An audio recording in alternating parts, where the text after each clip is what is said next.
hey ha ya hey ha ya hey ya hey ha yo hey yo hey yo hey ha ya hey ya ya hey ya hey ha yo hey yo hey yo hey ha ya hey ha ya hey ha ya hey ha ya hey ha ya hey ha yo hey yo hey yo Fort Beck Community College Ukiepino yo yo me too gashi dagush kashka yogi piano yo yo wata pevi hagi ktabi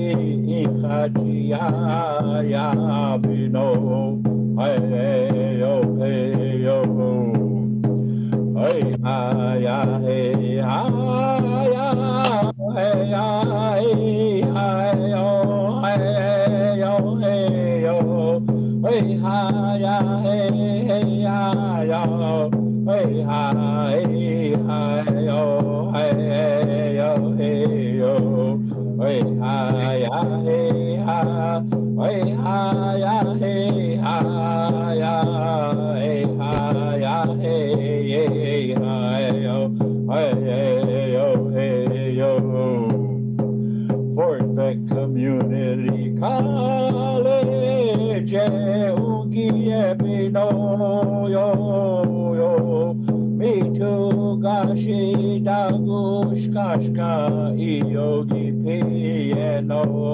yo yo wata pevi hagi ktabi ichachi ya bino hey yo hey yo hey ha ya hey ha ya hey ya hey ha yo hey yo hey yo hey ha ya hey ya yo hey ya hey ha yo hey yo hey yo hey ha ya hey ha hey ha ya hey ha ya hey ha ya hey ha hey yo hey yo hey yo Fort Beck Community College Ukiepino yo yo me too gashi dagush kashka yogi piano yo yo wata pevi hagi ktabi ichachi ya bino hey yo hey yo hey ha ya hey ha ya hey ya hey ha yo hey yo hey yo hey ha ya hey ya yo hey ya hey ha yo hey yo hey yo hey ha ya hey ha hey ha ya hey ha ya hey ha ya hey ya hey yo hey yo hey yo Fort Peck Community College Ukiepino yo yo me too gashi dagush kashka yogi piano yo yo wata pevi hagi ktabi ichachi ya bino hey yo mi daku api. Ke wastea wachia kapido. Peti waste yo ha. Ke dakuria unspemiche maki api hemiedo. Wakchinja wakpa. Wonspe wankantuya ed wayagmanke. Midaku api, it's good to see everybody today. And welcome to the Buffalo Chasers podcast. My name is Elijah Hopkins, streaming at you live from Fort Peck Community College, along with the power co-host, Mr. Tommy Christian, is in the house, bringing it with a good ribbon shirt in a good way, always very dignified in his Wambali buckle. I really thought that was pretty chill. So I want to thank everybody for joining us today. We got an action-packed agenda today for you. Although we are minus one of our co-hosts, Mr. Earl Bullhead. He's on some business-related travel in a good Buffalo Chaser way.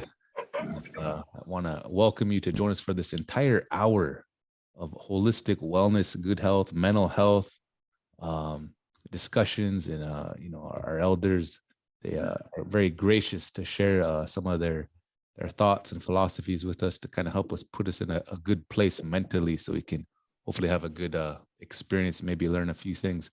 So Dekshi, if you could start us off with a prayer, if you're able to, we would appreciate that. Wopila chicha chushka.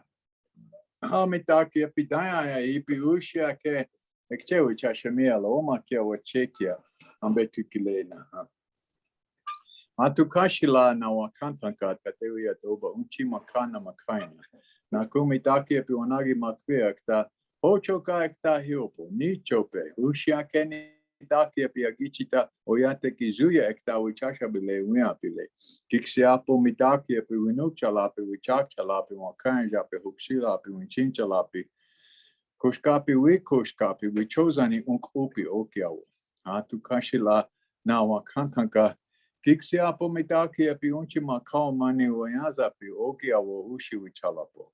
Kixiapo mitaki epi unchi makao mani mitaki epi chante yok sicha omani kiksiapo hechatu atukashila wakantanka omakiana ha mitaki epi oyate oyasi chankuluta aga omani owichakiapo.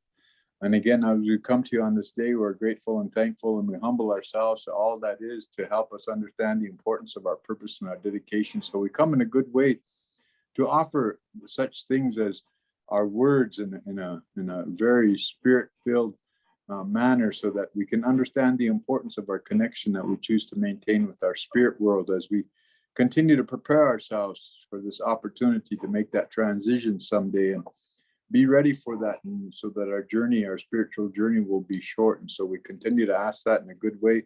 Always watch over those that are sick and ill, those that are having a tough time dealing with the loss of a loved one. And we also ask you to watch over all of our old people, those that we keep dear to our hearts, and all the children, all the babies, all the little boys, the little girls, the young men, the young ladies, and give them good health, give them a good way of life, spiritual guidance in a good way. We ask that in a good way.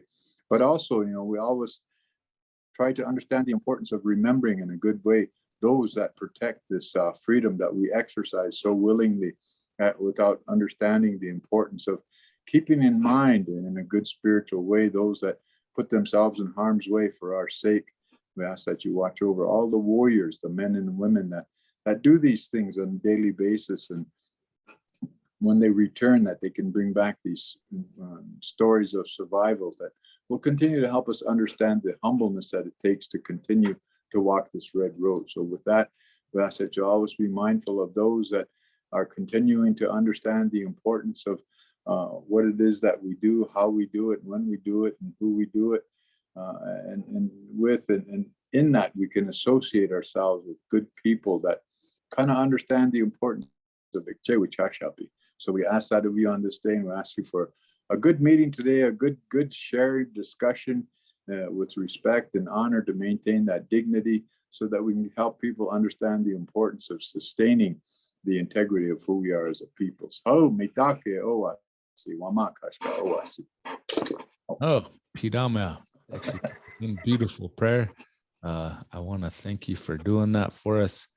A few announcements here. Our weekly drawing, we have a couple individuals that, man, they really lucked out, but they put themselves in a position to be lucky by smashing that love button, giving us a like, a share on our weekly Facebook live stream podcast.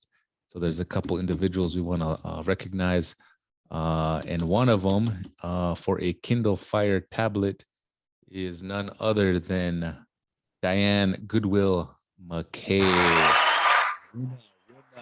Come on, sister. Yeah, congratulations, Diane. Then we also have a Cho Buffalo Chasers jacket up for grabs, and the winner of that is Jessica Payne. Winner. All right, so congratulations, Diane. Jessica, you can retrieve those items over here at the War Eagle Vision building here at Poplar Main Campus. Or if you're on vacay someplace, you can't get over here, just give us a call, 406-768-6370. Give us your name and mailing address, and we'll hook you up. So what do you think, Dex? You know, whenever I come on this podcast, I try to do some IT stuff, set you guys up. And then sometimes I'm not really sure which way we're going to go, but every time I learn something, I walk away with it, something new. So what you got for us today, Dex? You know, it's an amazing thing how just life presents itself to you. And if you're kind of coming at it in a good way, looking at it with positive eyes and all that, it seems like it just kind of works out, you know, kind of like that. Because your intent is not to take anything from anybody, not to deceive them, not to lie or anything like that, but just to realize the importance of your dedication and your purpose in life as a common person, eh? And then we understand with the spiritual guidance that we ask for through our the manner in which we go to this spiritual energy, they provide us with that. But we have to, you know, Wowachida, that's what that's about. Wowachila is that's what it's about. And it's in reference to one's faith, one's belief. And so in a spiritual way, we don't have a doctrine that has rules or regulations. It's just kind of a free spiritedness, and that's what we're trying to share.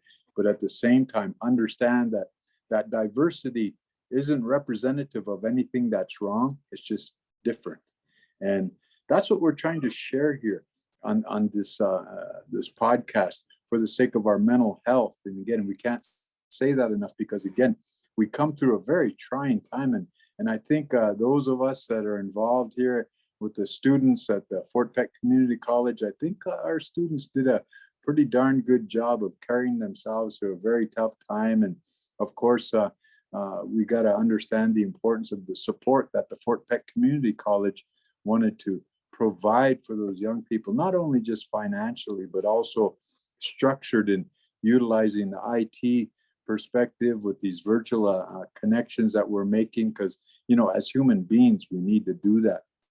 So with all that being said, you know, it afforded the people to think about things a little differently, slow down a little bit, and possibly take the time to really look inwardly and understand in that preparation that we're making as we go throughout this transition of personal adjustments, I'll call it, eh? Not necessarily a change, but just adjustments. And the reason I share that is because we all have it within us. That's what I'm meaning when I say that. We all have these things within us, just got to make those adjustments. We had them before, we continue to carry them. And based on our ability to exercise these virtues pretty much on a daily basis, by whatever means and however much we'd like to, we'll develop that strength to face that mystery of death and not be afraid of it, but prepare for it, like we've been sharing with everybody. You know, I belong to an elders council, for lack of a better word, for the state of Montana, and we had our meeting this morning. And then also, I also try to help out the universities throughout the state. I'd sit on a little thing down there in Bozeman for Bryn Musad, and she's a professor down there, and she teaches psychology or mental health psychology or something like that. But I help her out too, and I was on a podcast with their class the other night. And you know, one of the things that I've really come to understand is we're so quick, you know, like living in a fast-paced world, we would like to have a quick answer, eh? So when somebody approaches me, with some indifference, right away in my mind it goes, they're racist. Not necessarily. And then again, it's just like even anybody treats a tribe or a person of color indifferent or a little bit not what they're used to, you're racist, you know. And so I thought about that. And there's a thing that I come to realize to again look at the brighter side, the glass is half full sort of an attitude. I would like to refer to that. What do you say? Cultural ineptness. I call it that. Being culturally inept is not necessarily that person's problem, but usually it could create a problem if they're culturally inept towards us people that follow this value system that's based on natural law. But they don't do it intentionally. They just do it based on what they learned or what they think is right. And they disregard us as a people and think they have the right to come and oppress us and do that, because that's the way it's always been. Well, we need to change that. That's what we're trying to do based on that cultural ineptness. So their intent isn't necessarily to do wrong. Their intent is to live life the way it's always been. Well, that's what I'm talking about, adapting and a changing. And as we do this, we need to take it upon ourselves personally to make that adjustment, adjust that thought process. You know, I could be just as racist as the white guys are. I could be that racist to white guys, but I choose not to, because I was like that, and in that I chose to look at things a little differently. Well, that's that cultural ineptness that I didn't have for them either, even though it was they tried to push it into my mind. I just could not accept that because it wasn't natural for me, and I didn't feel good about learning those things. And so I kind of ducked them, if you will, to a certain degree. And in that, I lived the life that I chose to, even since I was little. I always had my own mind. But now, from that cultural ineptness, what I'm speaking to you about now is becoming more culturally aware. And I think that ownness is up to us, those people that live based on a cultural value system, that cultural awareness and providing an opportunity for these folks, whoever they are, with that cultural ineptness, it becomes their choice to, again, if they have a moral, ethical decision-making process that is instilled in them based on their belief system, then you would think they would want to do right. So if you afford them an opportunity to learn a little bit about the culture where you're at, then the choice based on their faith, wowi chada, remember that faith, based on that, they'll make the positive choice of, okay, yeah, I don't want to be culturally inept. I'm going to become culturally aware. And then that comes to becoming culturally responsive when you need to be. Not all knowing, just kind of from the awareness that you receive, just understand the importance of doing things like that culture is not telling you, but asking you to. And so if you've lived here your whole life and you don't know nothing about Indians, that's not my problem. I lived here my whole life and I know lots about white people. But and I laugh about it because to me, it's a joke that I never took it serious until now.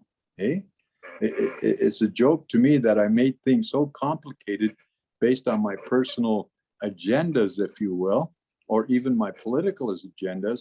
I made it so hard on me, myself. Whereas if I would have just went and respected what it is that they were asking of, and I continue to live my life accordingly. See how that works, that cultural ineptness? We need to bring out some cultural awareness so that we can come together culturally responsive. Oh man, I'm kind of preaching here, nephew. Now you got to give me a hallelujah now. Hallelujah.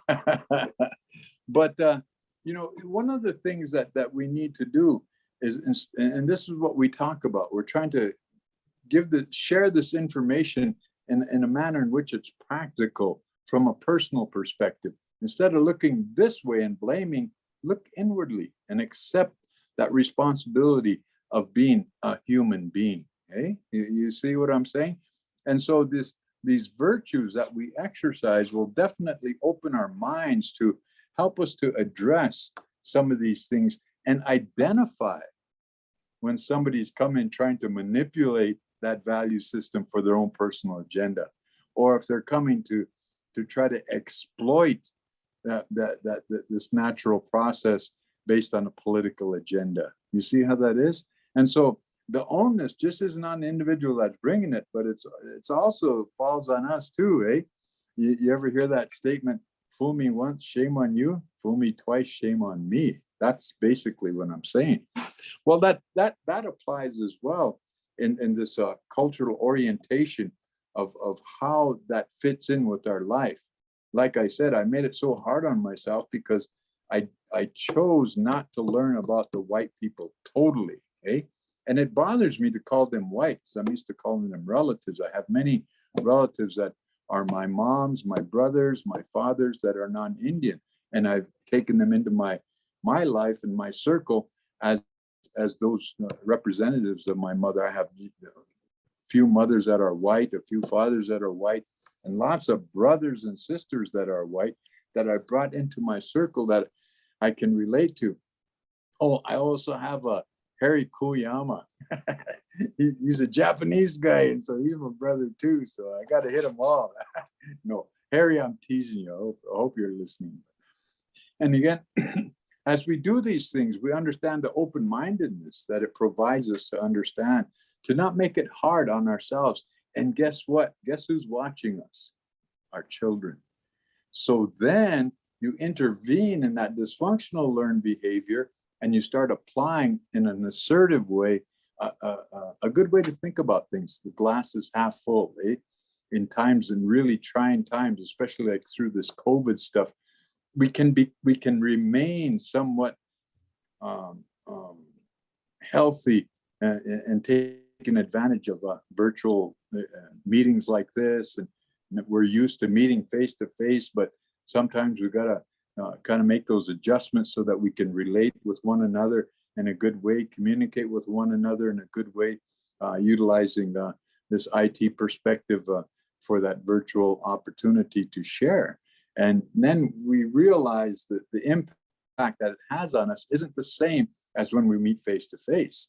And so we don't take advantage of that, and we don't lie, cheat, and steal and deceive. And then just because we can click you off and cut you off at a switch of a button, but it even applies more responsibility to the one that's participating to be even more responsible towards, like my younger brother, Harold Blacksmith, is doing a thing every day for the people, to where he helps them understand in our way. He said, we believe our words are what you would call holy, eh? What I would say is filled with spiritual energy. So we always try to be very deliberate about the things that come out of our mouth, and to be that responsible, we got to be patient in the manner in how we address these things, because sometimes it could come down to life or death. You know, if I said the wrong word to a certain person, he goes home, comes back and shoots me. I don't want to say the wrong thing to that guy. But even in that, when you go forward with an indication of respect, because you're not trying to take or deceive or lie, cheat, or steal from anybody, you're there to respect them as an individual. Hey, it becomes better for you. And that's the point. And it took me so many years to come to that understanding. Okay? And so in that process, based on this cultural and ethnicity, we have provide cultural awareness to bring about a lot more people into this cultural responsiveness. Hey, I think it's going to make a better place for our children. And so we've evolved into that understanding. We're trying to realize the importance of our individuality. Remember, looking inwardly and affording ourselves the right of our own integrity as we see the center, and then continuing to being able to be strong enough in character to share that, not to be shy about it, not to be afraid about it, not to be BSing about it, bullshitting about it, because I don't know. Well, if you don't know, ask somebody. Oh, what did they do that for? How come they did? Why did they do that? What's this going on for? And then it helps you realize the importance of, you would know that then once they told you, but you'd even understand it if you actually went out and did it. Okay? That's abstract learning. Linear teaching, abstract learning. Oh man, that affords you an opportunity for a sense of balance.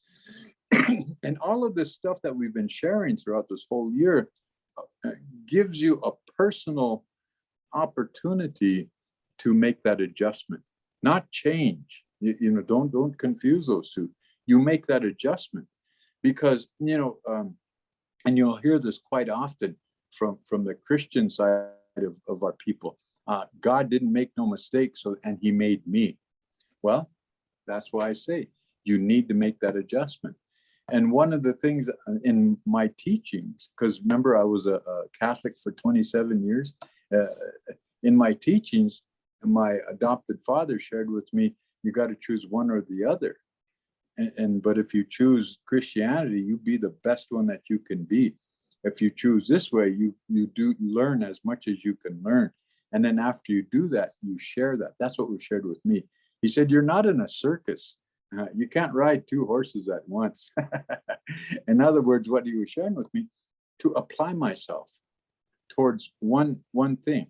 And so I made the mature adult decision to follow my culture, but not at the expense of what got me to where I was at, Christianity.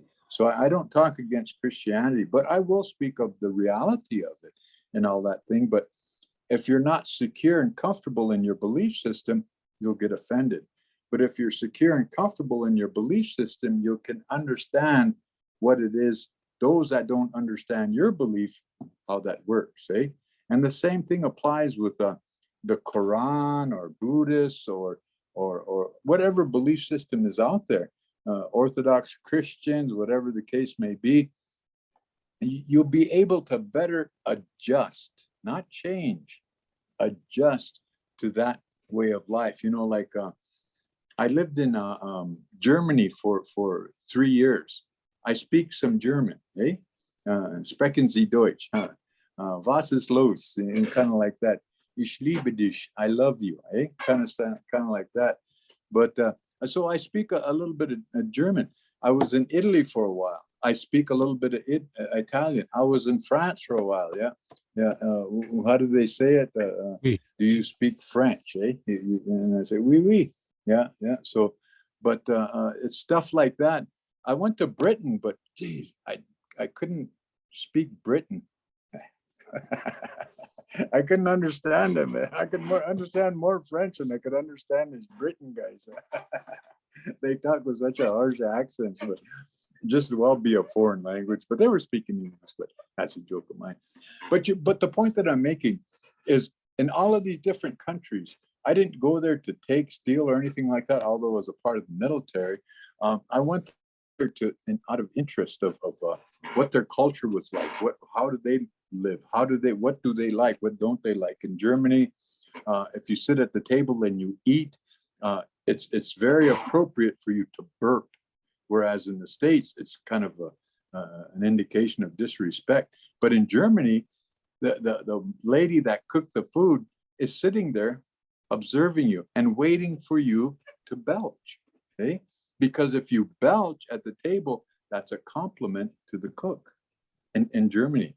Okay? And then when you're invited to a German house, you should always take flowers to the lady of the house and a little tobacco or a little jug of wine to the man of the house when they invite you. They're inviting you into their space. So you do stuff like that.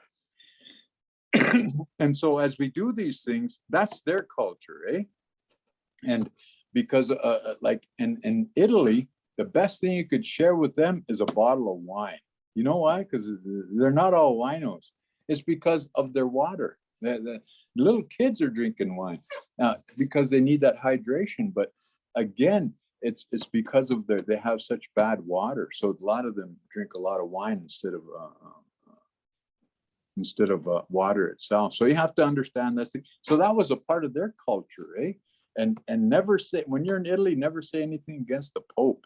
Man, they all live by the Pope said, go to bed at 9 o'clock. The whole country is in bed at 9 o'clock. That's how much they follow that way of life. And that's just the way they are. And so in that process, what I'm sharing with you is always try to become culturally responsive at the level in which you can. Just an indication. And the best indication of that, like when I went to Germany, I spoke their language. And that they took that as a form of respect. And I said, oh, cool, that's right on. And when I went to Italy, same thing. And did you know in Europe, when you call somebody, you don't call them like this. You wave at them by. When you go like this, wave at them by, that means come here in Europe. Is that weird or what? Yeah, it's kind of weird. But anyway, there's some differences there. And in that process, once we recognize our ability to become culturally responsive, then it says something about who we are from our heart. Eh? You see? Then it says, well, them Indians call themselves Dakota. They said they're our allies and they help us anytime, but all they are drunks and lazy and all that, no account, don't do this. They're all noble savages. But you forget to realize that's a learned behavior for us as it relates to forced assimilation. We're not blaming nobody for that. But again, what we're doing is understanding the difference, eh?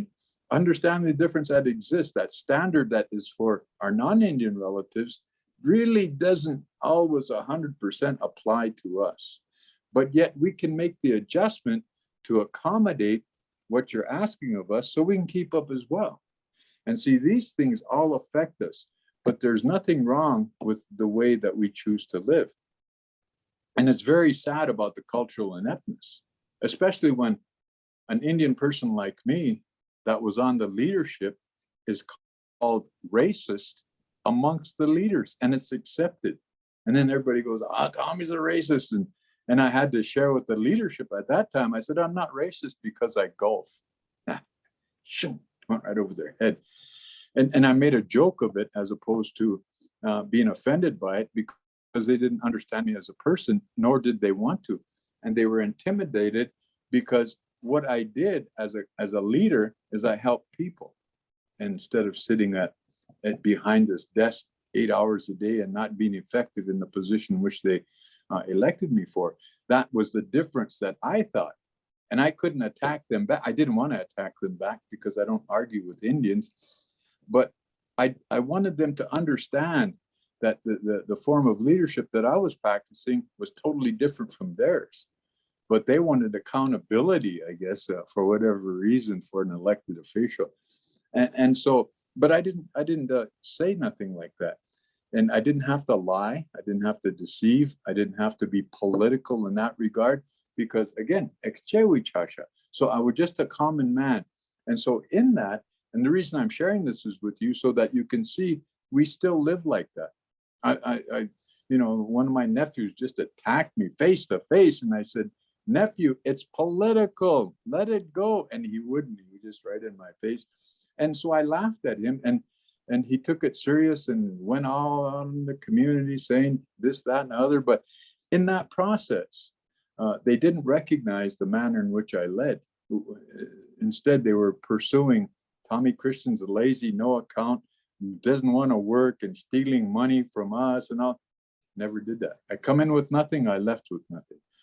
But at the same time, think of what a common person would have to go through to actually take on that attitude where they call you a racist if you acted like an Indian. If all you did was go to powwows and all you did was go to ceremony and just hung around like Indians. Think of what they perceive you as, a dirty old Indian. And so that's where we need to make that adjustment individually. Open our minds to understand the value system based on natural law is different. It's not wrong. Okay? And so that cultural responsiveness in any scenario like that, in any environment like that, we could apply that just based on our actions. Eh? And so I don't know if I shared this with you. I'm not a role model, but I do model a role based on my teachings. And that's what we're wishing to share with all of you that participate in this, especially through the trying times of COVID, within and your family structure so close and so tight, and just every day the same. The young ones were watching you, they're observing you. And I've all shared that observation is the best teacher. And so what kind of behavior did I take it upon myself? Of course, I could, I have a whole bunch of dogs in my house. I'll share another example.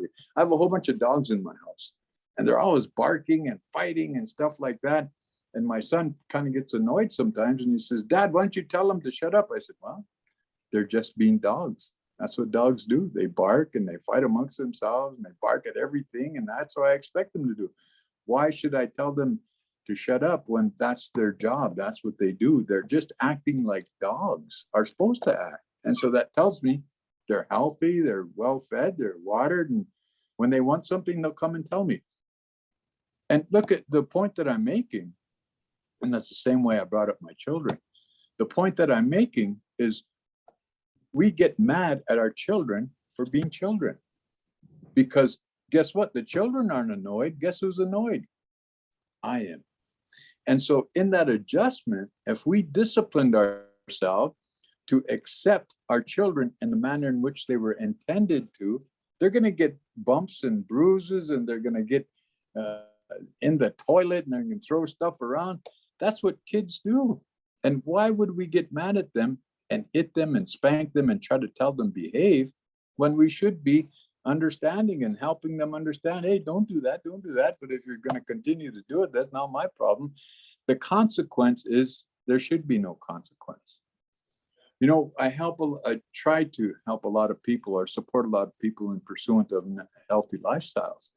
And one thing they come to understand is nobody should ever have a last chance, because you'd run out of clients, or you'd run out of people that would come to you. Because again, if we all had last chances, I'd have been gone a long time ago. I don't know how many last chances I went through, but you should never approach a process of healing or anything like that based on you only got one more chance. But yet we do that to our children.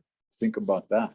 We threaten them with that and all that kind of stuff, as opposed to letting them work it out themselves. You know, like I'd never hit or even hollered at my children.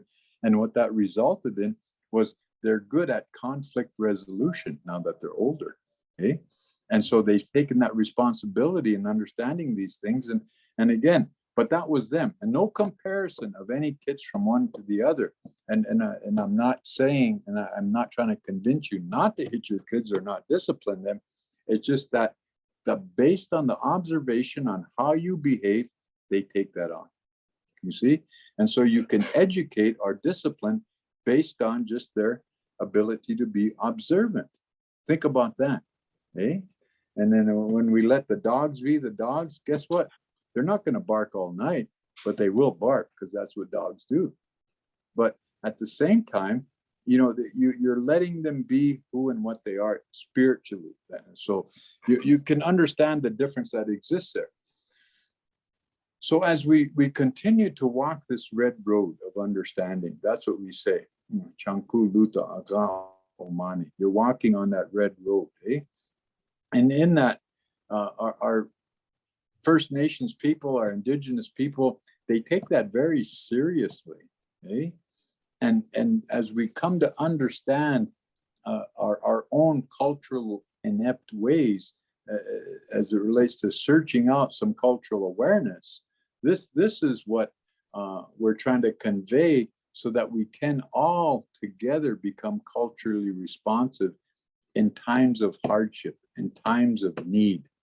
Because again, you get some very obtuse people getting involved, think they know it all, and come and tell you, and then they got you running over a cliff because they said, I wouldn't do that.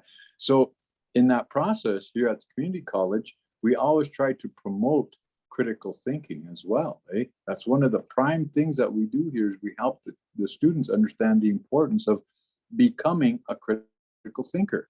Because again, if you think about it, the educational system that most of our children, the institutions that were brought up in, all they want is to create factory workers. That's why you have the bells, and the time lots and time increments in which you exist in one little box, and then you go to the next box. And think about how that works so well for factory workers.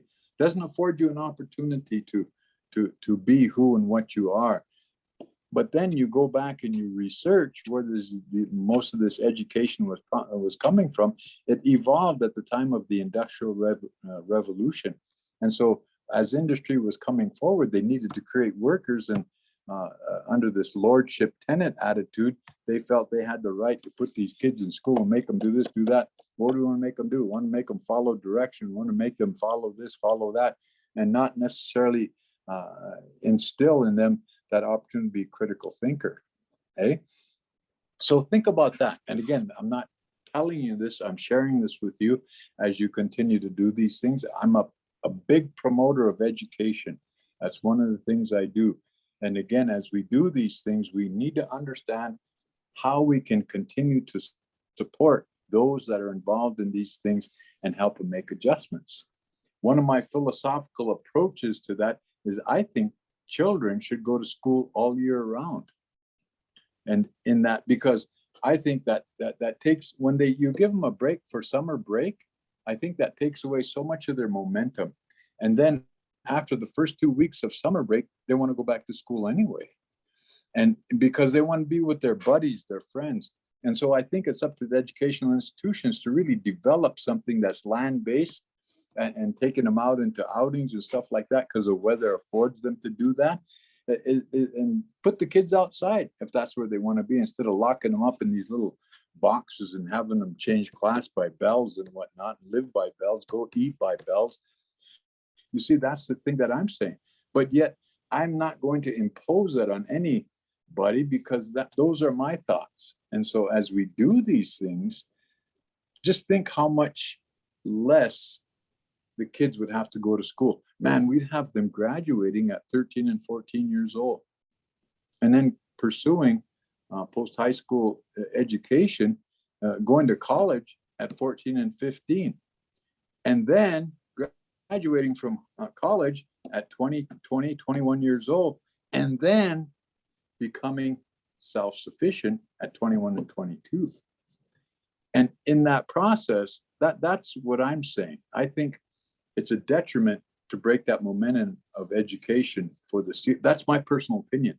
But again, I'm not trying to convince you. I'm trying to provoke thought. And what you learned with all these little involvements with our Buffalo Chasers podcast, and a lot of our educators that are coming out of our Fort Peck Community College, to really think intuitively, to kind of make those adjustments, not changes, adjustments within that system to help us understand what we can realize if we did go through the whole year. The kids would be more than happy to do that if you accommodated their interests. When the weather's nice, take them outside. But guess what? It's just like when those kids offend you, what do? You spank them. When they annoy you, you spank them. Because you're the alleged responsible adult when you're dealing with children. Well, become their ally, become their friend. Remember Dakota, Lakota, Nakona, what that means? Become their ally, become their friend, and take them to those areas in which is gonna enhance their ability to understand the importance of taking care of their environment. Land-based teaching is what I'm talking about. But how can we instill that in them if we don't give them an opportunity to even experience it at one time or another in their life? So we talk about all these stuff, but yet we don't afford our children an opportunity to actually understand their responsibility and their role in this whole mix as well. But when they become an adult, we expect them to know all this, and they don't. I'm sorry. So just food for thought in that whole process of how we can apply a lot of these virtues that we're sharing on our podcast where we as the Fort Peck Community College take responsibility for that to address some of the mental health issues that may have concerned us. And then when we get stuck in our house, we have all these thoughts and we don't know where to apply them. Well, that's where we can put them into action by making adjustments from our own home. It's got to start at home, you see, and then it goes out from there.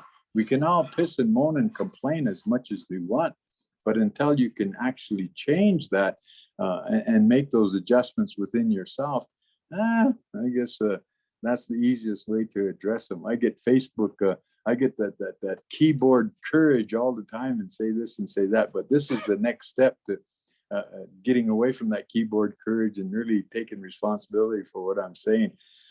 But the basis for that whole thing is what I'm talking about is we learned about the virtues and how important it is to exercise them. We learned about the opportunity to make personal choices under critical thought. We learned about the protocols, some of the protocols of the First Nations people and how they apply this way of life from a spiritual perspective to a more dogmatic way of life according to their standards. And then we bring them together and make them fit. And so that's what we've done through that toleration and through that intent of trying to maintain our dignity and our honor to sustain the integrity of who we are as a people. We had to make those adjustments, not changes, adjustments to make it work. And so as we do these things, look how beneficial that would be for our children, eh? And then as we do these things, it represents a little bit more form of, yeah, we have control of this. We're not just running around or just mama sees, that's a Cree word, or just any old way. We actually have some goals in mind with these objectives in place as we apply them. It's just like the reason I have no problem in doing what I do after I thought about it is I'm preparing for this mystery of death as well. I have more past than I do future. So I'm just trying to be good and share some of this understanding that I gained throughout my life with all of you. So that's why I speak like I speak. And again, to remember to remain apolitical and apersonal when you're applying some of these value systems really makes a difference, because you can get away from those agendas, eh? But you can do them from your heart. You can speak from your heart, you can act from your heart, you can do from your heart. And in that represents who and what you are as a person. And then, oh man, that's critical thinking. That's intuitiveness. That's applying yourself in a positive way to any given situation that you're involved in based on those adjustments you made, not changes, adjustments. Is that cool? What do you think that, Toshka? Is that something that we could live with, or am I just talking out of my ass because my mouth knows better?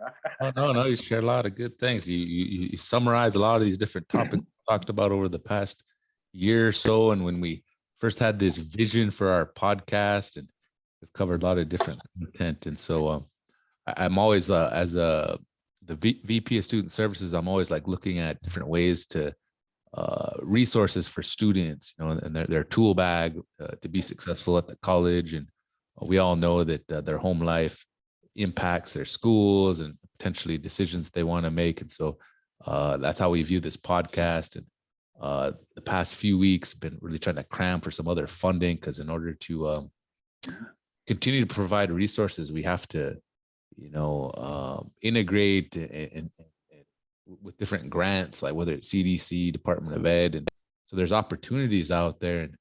And so a lot of the stuff that we're talking about, it's been pretty well documented. We know this is like tribal people that, you know, the buffalo, right? We're the buffalo chasers. So like one of the plans that we've been talking about for a little while now is to actually go out and harvest a buffalo in a culturally responsive way.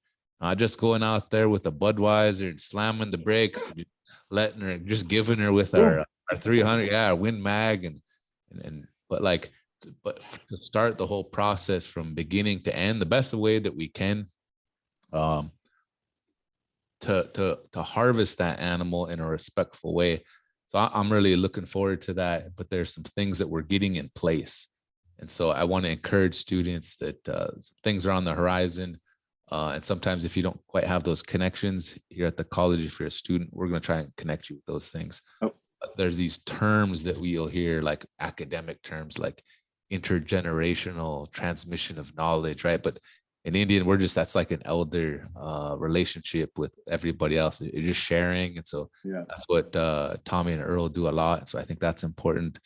Other different things we talked about, I was going to mention it earlier, but you already talked about it, was like being at home and having all those thoughts to yourself. And so like in the COVID environment, we're kind of starting to come out of it a little bit, right? But like, but still, we talked about this over and over again, as the silver lining is our podcasting, these virtual connections, but we still want to like have that experiential learning opportunities. And so we're still trying to dig into that for our students.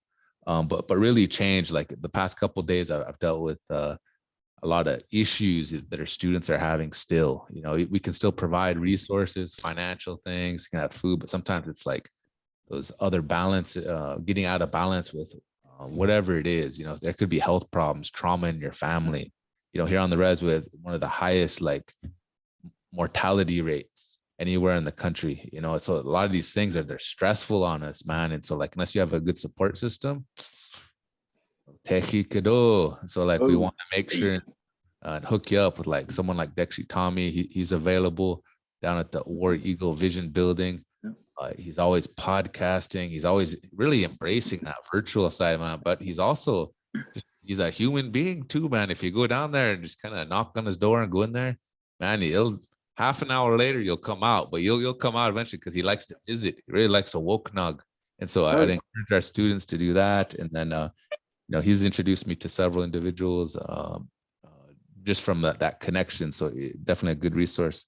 A few other little things. There is some opportunities on our Facebook page. I want students to be aware of that.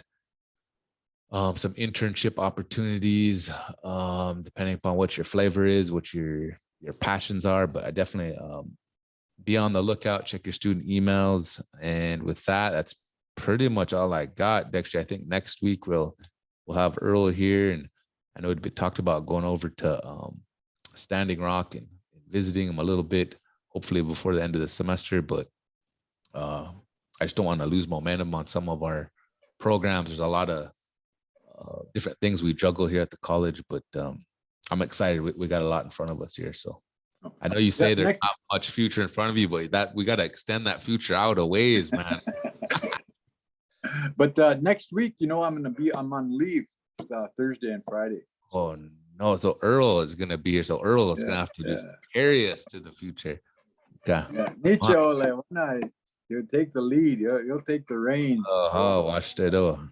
But you know that, like, one of the things you need to understand in that transition of I guess these educational institutions, you know, for the time they spend during the winter months, they can apply themselves in that lineal perspective.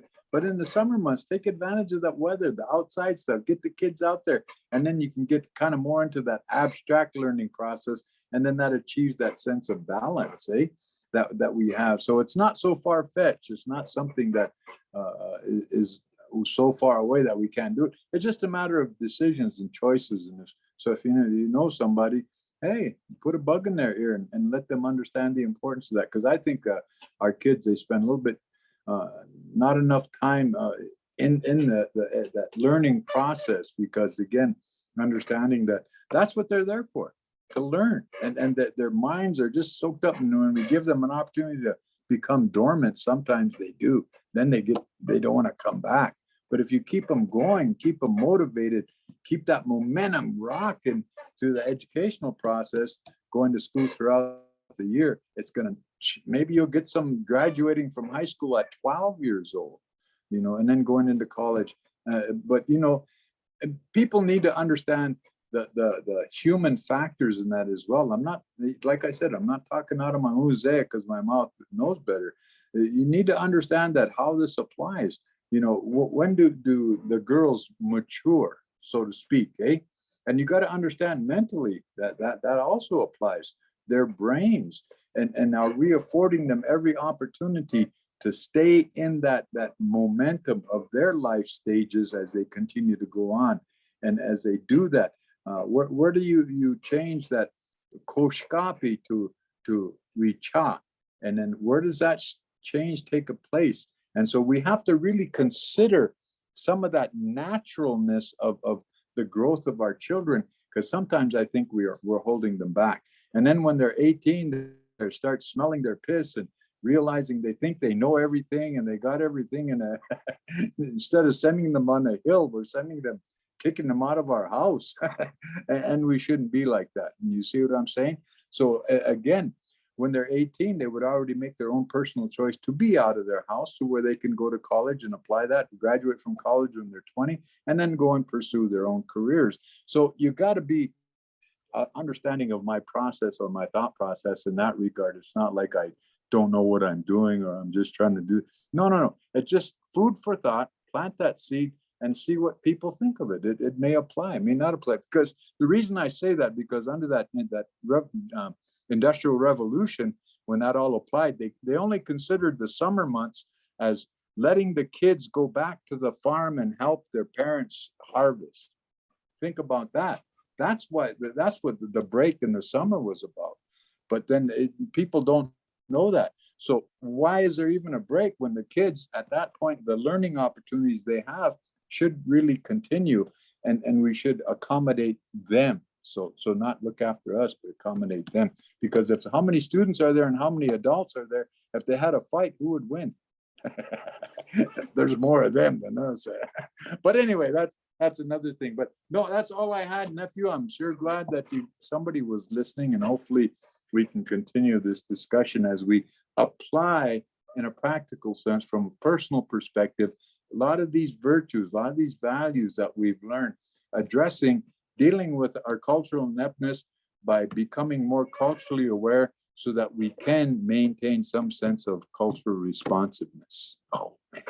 Oh, okay. Man. Oh, all right. So one cool thing Dekshi Earl shared with us, he said, you'll hear people say, oh, doksha, kewachia kapi, like, pretty another term he used was dohantukash. Like, that means like, however, whenever, I'll see you, however, whenever. So I was like, man, bringing it in a good way. So cut. All right, doksha. Dohantukash. Oh, dohantukash. Hey ha ya, hey ha ya, hey ya, hey yo, hey yo, hey yo. Hey ha ya, hey ya, hey ya, hey yo, hey yo, hey yo. Hey ha ya, hey ya, hey ha ya, hey ya, hey ya, hey